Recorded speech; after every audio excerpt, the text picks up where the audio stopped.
Hello everyone, I'm Lauren and welcome to day 21 of the Celadon chicks. That's right, it's their 3-week birthday today, and these little guys have been enjoying their new home. They've settled in now, and I've just made a couple of adjustments to make life easier both for them and for myself. Firstly, I got rid of the ramp and the taller stones that were in there. The chicks weren't using them, so they were just wasting space really.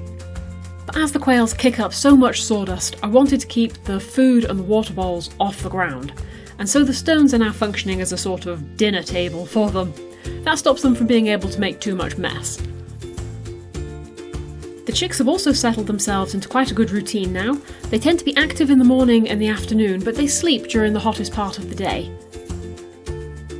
And when they do sleep, they all tend to pile together and they snuggle down into the sawdust together. Often they kick their little pink legs out behind them, and it's so cute when they do. Their head feathers are really starting to show now as well, and you can see that it's just their cheeks that are still looking rather chickish. I've also started mixing their food up a bit more as well. They still get their usual ration of chick crumbs, because that has the guaranteed high percentage of protein that their growing bodies need, but I'm also adding parakeet seed to it as well. Quail are primarily seed eaters, and these small seeds are ideal for their little beaks. You can see there are some larger seeds in there. There are some sunflowers. They won't eat those, they just leave them in the bottom of the tub. But that's fine, I'll either use them in the garden later on or I'll give them to the chickens as a treat.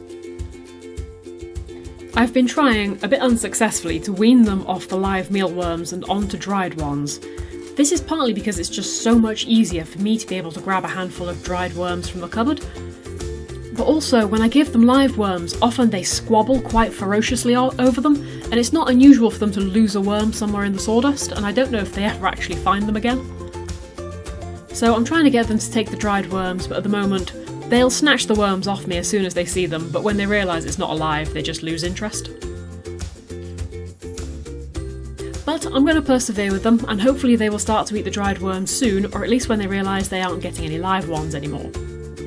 But I hope you've enjoyed this little update on the progress of the chicks. Their growth rate has certainly slowed to a more reasonable rate now, and hopefully it won't be too long before they're ready for their first steps outside. I hope you enjoy the rest of your day, have a good one, and I'll see you in the next video. Bye bye!